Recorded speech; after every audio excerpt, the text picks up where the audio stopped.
On May 22, 1962, Lee Harvey Oswald and his wife Marina, along with their young daughter June, departed Minsk for Moscow.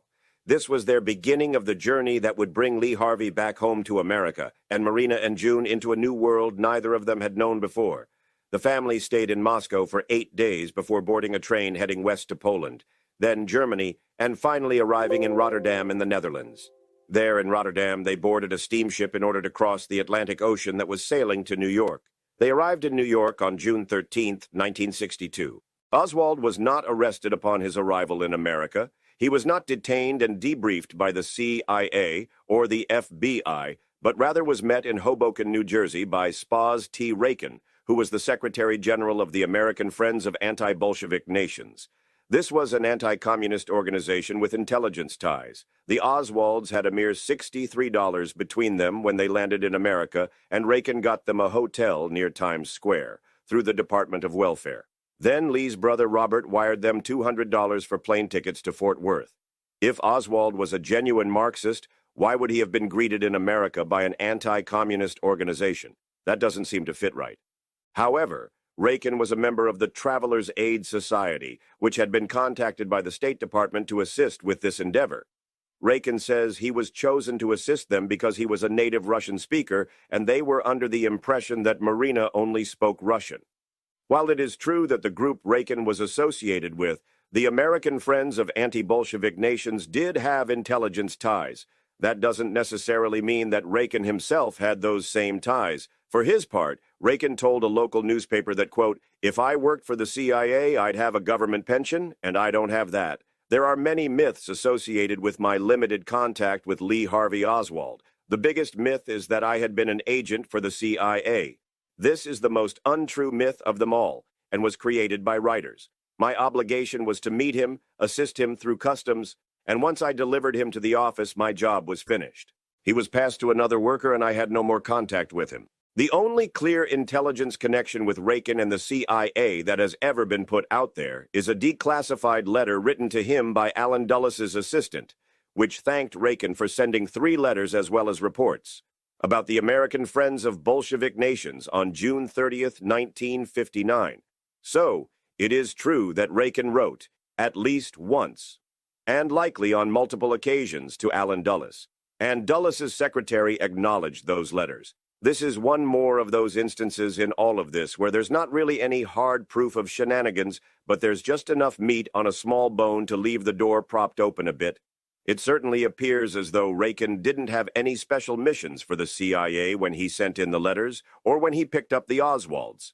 That just seems to make the most sense given all the surrounding facts. Then again, not everyone out there is sending in materials to the CIA and getting responses from the director of the CIA. So it is understandable that people might look at him skeptically. Regardless of whether Oswald actually had intelligence connections, one would expect him to be debriefed by the CIA upon his return to America, to ask him questions about what he saw in the Soviet Union, just like they asked many other foreign travelers when they got back home to America. But that didn't happen. The official position of the CIA is that they didn't debrief Lee Harvey Oswald when he returned to America because Oswald was a Marine, and it would have been the job of the Navy to do that. But the reality of it all is that Oswald had been dishonorably discharged and was now a civilian returning from the Soviet Union. Even if the interview was basic and routine, one would expect the CIA to contact him and hold that interview. But that never happened. However, in 1978, the House Select Committee on Assassinations interviewed CIA agent Donald Danelia, who said that he received a field report from the New York City field office about a Marine defector who had worked at a radio plant in Minsk and had recently returned to the United States with his family. Donald Danelia's job at the CIA was to keep tabs on technical and industrial progress in the Soviet Union, like the radio and television factory where Oswald worked in Minsk. So it makes sense that Danelia would have seen this routine debriefing report. Of course, this document that Danelia claims to have seen, which would prove that Oswald was debriefed by the CIA, is nowhere to be found. All that is available if the testimony of Donald Danelia. But former CIA Director Richard Helms told PBS's Frontline in their 1993 documentary that Oswald was never debriefed by the CIA. On the day that Helms did his interview with PBS historian and author John Newman was on the set and had an interesting exchange with Helms in between filming. Newman asked Helms, quote, "Mr. Director, what would be so bad about the CIA debriefing Oswald? Is that not your job? Doesn't it therefore look bad when you say you did not debrief him?" Richard Helms then thought it over and asked the PBS crew if they could reshoot that portion of the interview. He wanted to change his answer and say that the CIA did debrief Oswald. The PBS crew didn't take him up on his offer, and the original interview is what is in that documentary, where he says they did not debrief Oswald. So Helms certainly was willing to flip his position at the drop of a hat, which is pretty typical for anyone who has ever worked for the CIA. They're like walking, lying machines, and anything they say cannot be trusted to be true. That's just a fact. While it is unclear to us if the CIA debriefed Oswald, we do know that the FBI did. And this isn't surprising, since on May 5th, FBI Director J. Edgar Hoover sent a memo about Lee Harvey Oswald to the special agent in charge at the Dallas field office that said, quote, "You should be alert for subject's return to the United States, and immediately upon his arrival, you should thoroughly interview him to determine if he was recruited by Soviet intelligence or made any deals with the Soviets in order to obtain permission to return to the United States." Even J. Edgar Hoover was skeptical of the speed with which the Oswalds got out of the Soviet Union. The FBI called Robert Oswald's house the first week Lee was back in the area and set up a sit-down with them at their Fort Worth office on June 26, 1962. Oswald sat for a 2-hour interview so that the FBI agents could gather the information that was requested by Director Hoover. Oswald told the agents that he had not renounced his American citizenship and was only there because he wanted to see the country. He also told them he was never recruited by any Soviet intelligence agencies. The FBI interviewed Oswald again 2 weeks later on July 6th. Then on July 19th, FBI agent James Hosty opened a file on Marina Oswald as a potential Soviet sleeper agent. Hosty told the Assassination Records Review Board that the FBI was more interested in Marina Oswald as a sleeper agent than they were of Lee Harvey Oswald. On August 16th, FBI agents John Fain and Arnold Brown met with Oswald for the third time. They were waiting in a car outside his apartment and asked Oswald to get in the car when he arrived home from his welding job. After speaking with him, the agents believed he was arrogant but not violent. So, on August 30th, 1962, Agent Fain closed the FBI file on Lee Harvey Oswald. For the next 7 months, there are no interviews of Oswald, his neighbors, his co-workers, or his employers. The file on Marina, on the other hand, remained open on pending inactive status. Then on September 7th, FBI Director Hoover sent Fain's report on Oswald to the CIA with a note that said, "For your information, I am enclosing communications which may be of interest to you." Before there was ever such a thing as the House Select Committee on Assassinations, or the HSCA, there was the Church Committee. The Church Committee was investigating the activities of American intelligence agencies. Ex-FBI agent Carver Gavin said in a sworn affidavit to the Church Committee that fellow FBI agent James Hosty told him that Lee Harvey Oswald was a potential security informant for an older FBI agent who had deactivated Oswald's file as an informant just before he retired. It appears that Gayton is referring to Agent Fain, who closed Oswald's file before he retired. In the fall of 1962, Gayton also said that Hosty told him that he had listed Oswald as a potential security informant, but he wasn't successful in reaching Oswald to discuss the possibility with him. On June 14, 1962, Robert Oswald picked up Lee, Marina, and baby June at Love Field in Dallas. The three of them moved in with Robert for about a month, but his small 2-bedroom apartment became far too crowded, and Robert asked them to move out. They then moved in with Oswald's mother, Marguerite Oswald, at apartment 101 at the Rotary Apartments in Fort Worth. This arrangement didn't last very long because they were constantly arguing with Lee's mother about one thing or another. So, on August 10th, Marina, Lee, and baby June moved into a bungalow apartment located at 2703 Mercedes Street in Fort Worth. Soon after this, Lee began looking for work at the Texas Employment Commission, ultimately securing a position at Leslie Welding. When Oswald was at the Employment Commission, he mentioned that he wanted to find some people that spoke Russian because his wife could only speak Russian. Annie Smith of the Employment Commission gave Oswald the contact information for Peter Paul Gregory, a native Russian who was a petroleum engineer and taught the Russian language at the local library. Oswald had collected scraps of paper and some pages of a diary that he wanted to have typed up as his memoirs of his time in Russia. This is apparently not remnants of the historic diary. Oswald paid Gregory to have 10 pages typed up in late August of 1962. Peter Gregory invited the Oswalds to his house for dinner, where he introduced them to George Bow, one of the pillars in the White Russian community. The White Russians were a group of people from Russia who fled their homeland after the Bolshevik Revolution, which led to a communist regime, so the White Russians were totally anti-communist and anti-Marxist. Many in the White Russian community were provided funding from the Tolstoy Foundation, a resettlement organization for Russian refugees. The Tolstoy Foundation was funded by the CIA.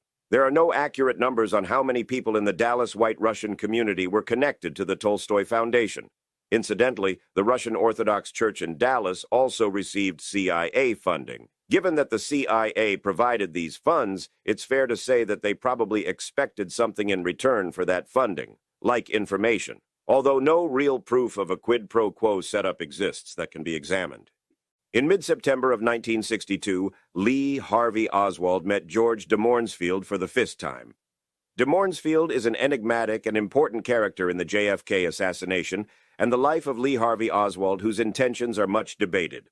De Mornsfield and his friend Colonel Lawrence Orloff drove to Fort Worth and showed up at Oswald's apartment on Mercedes Street without notice. When Marina answered the door, de Mornsfield gave the name of George Bow as a reference. Bow was the White Russian elder who Marina and Lee had recently met at the home of Peter Gregory. Marina then invited de Mornsfield and Orloff inside. When Lee came home from work, he spoke to the men, at first in English and then in Russian.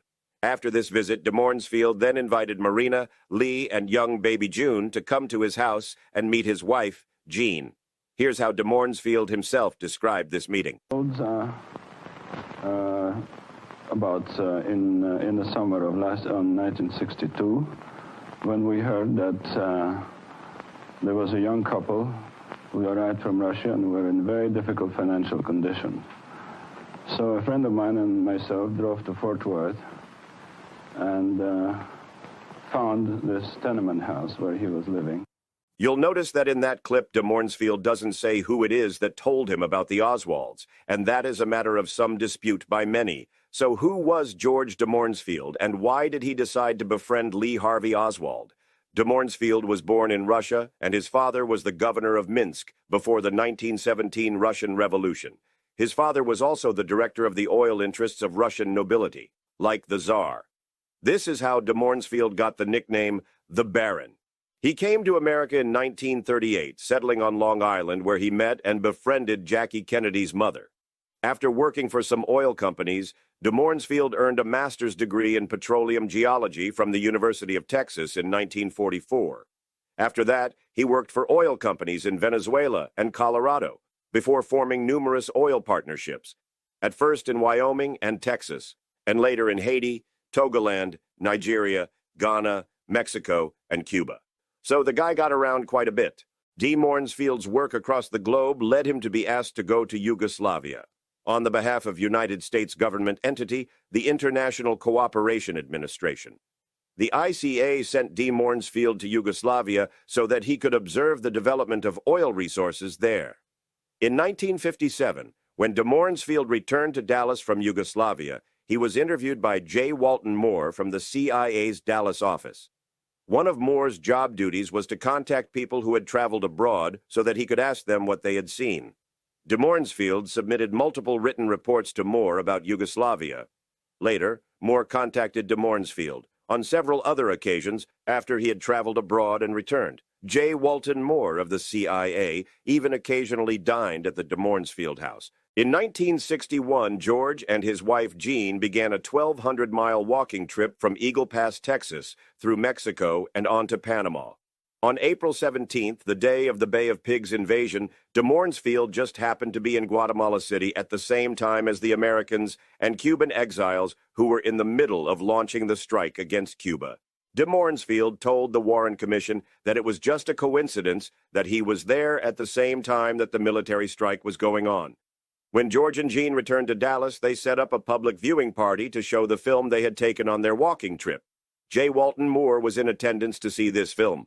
So, George de Mornsfield was an aristocratic international oil man with Russian roots and CIA connections, who just happened to befriend a nearly broke ex-Marine who defected to Russia and had returned home to America and was working as a welder and living in a tiny bungalow apartment in Fort Worth, Texas. What made George de Mornsfield stop by Oswald's Mercedes Street apartment that day in 1962? De Mornsfield told the Warren Commission that he didn't remember who gave him the address for the Oswalds in Fort Worth. He thought it may have been George Bowe or maybe his lawyer Max Clark. He just wasn't sure. De Mornsfield also told the Warren Commission that he asked J. Walton Moore in 1962 if it was all right for him to know Oswald, because he was worried that the Oswalds may be Soviet spies, being as how easy it was for Marina to leave the Soviet Union compared to other people he knew. De Mornsfield said that the CIA man Moore told him, quote, "Oswald is a harmless lunatic." J. Walton Moore later denied having ever spoken to de Mornsfield about Lee Harvey Oswald in any way. However, de Mornsfield told author Edward Epstein that an associate of Moore's contacted him, gave him Oswald's address, and suggested that he should meet Oswald. In exchange, de Mornsfield asked for the State Department to help him with an oil exploration contract in Haiti, which he did, in fact, end up receiving. De Mornsfield told Epstein, quote, "I would have never contacted Oswald in a million years if J. Walton Moore and the CIA hadn't asked me to do so." The HSCA looked into this question of what was the real extent of de Mornsfield's CIA ties with J. Walton Moore. They found that Moore had written a memo on April 13, 1977, to rebut a local Dallas television station's report saying that Oswald was employed by the CIA and knew J. Walton Moore. In that memo, Moore said that he had only spoken to George de Mornsfield a couple of times in his entire life. In 1958, to discuss mainland China, and in 1961 when the de Mornsfields showed a film of their Latin American walking tour. When the HSCA was able to see the rest of de Mornsfield's CIA file, they found proof that J. Walton Moore wasn't telling the truth about his interactions with George de Mornsfield. Well, the guy is a CIA agent, for Christ's sake. CIA people do not tell the truth. It's in their DNA. For example, there's a May 1964 memo where J. Walton Moore says that he knew de Mornsfield since 1957, and confirmed that he did request information from de Mornsfield about his trip to Yugoslavia. That same memo from Moore says that he saw de Mornsfield several times in 1958 and 1959. When the HSCA interviewed Moore, he admitted that contrary to his 1977 memo, he did have periodic contact with George de Mornsfield over the years.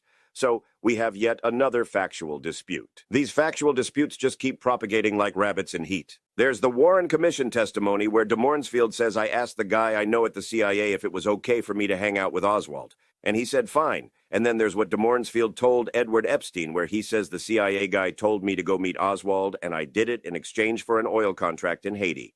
The HSCA summarized why this question is so important. Quote, "Speculation has continued about Oswald's relationship with de Mornsfield because of the contrast of the backgrounds of the two men. De Mornsfield was described as sophisticated and well-educated, moving easily in the social and professional circles of oil men and the so-called White Russian community, many of whom were avowed right-wingers, whereas Oswald was described as having a lowly background that did not include much education or influence, and he was shunned by the same Dallas Russian community that embraced de Mornsfield because of his Marxist beliefs. To quickly recap, we have a wealthy, sophisticated, CIA-connected 51-year-old international oil man who is also of Russian nobility and hangs out with right-wing Russians. To go out of his way to befriend a 23-year-old avowed Marxist, ex-Marine, attempted defector who has no money and no prospects seems like a match made in heaven. There are no examples that have risen to the surface showing that George de Mornsfield did anything like this with anyone else. It could be plausible that he was just helping the Oswalds out of altruism if this was something that de Mornsfield did frequently or had ever done with anyone at all, but there seems to be no evidence of that at all. Oswald seems to be a one-off bizarre friendship for the Baron. J. Walton Moore wasn't the only CIA contact that George de Mornsfield had. Going back to 1953, George's brother Dmitri von de Mornsfield worked for Radio Free Europe, the CIA-sponsored propaganda arm that broadcasted anti-communist programming into Eastern Europe.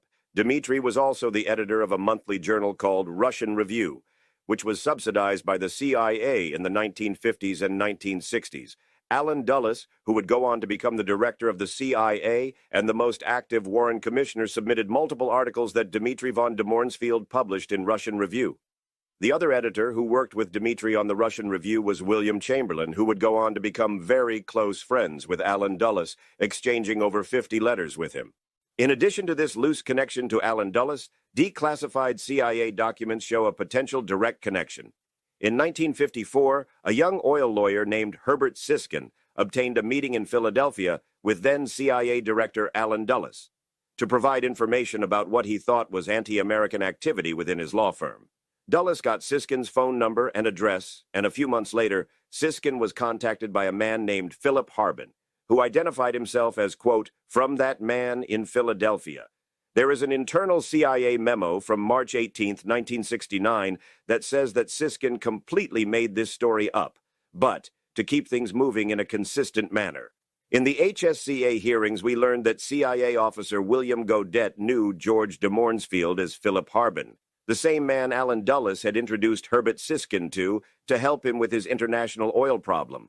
Perhaps it is nothing all that spectacular that Allen Dulles published articles in de Mornsfield's brother's publication, The Russian Review, or that Dulles was close friends with de Mornsfield's brother's co-editor, or that there's a declassified CIA memo saying that Allen Dulles specifically referred an oil lawyer to who we later learned was George de Mornsfield. It's vital to keep an open mind and not get carried away by these mere connections that don't have any real solid proof of anything. But if what Herbert Siskin says is true, it proves that George de Mornsfield had a close relationship with the local CIA office in Dallas, and more likely than not, also had a good relationship with those at the very top of the agency with Allen Dulles. This concludes this episode on Oswald's return to America and his initial time spent back in the Dallas-Fort Worth area. There will be more on this in future episodes, so keep an eye out for those upcoming episodes. Go ahead and hit that like button if you like the content we are creating, and punch that subscribe button if you haven't already done so. So we shall see you all in the next one, and remember, stay happy and remain curious.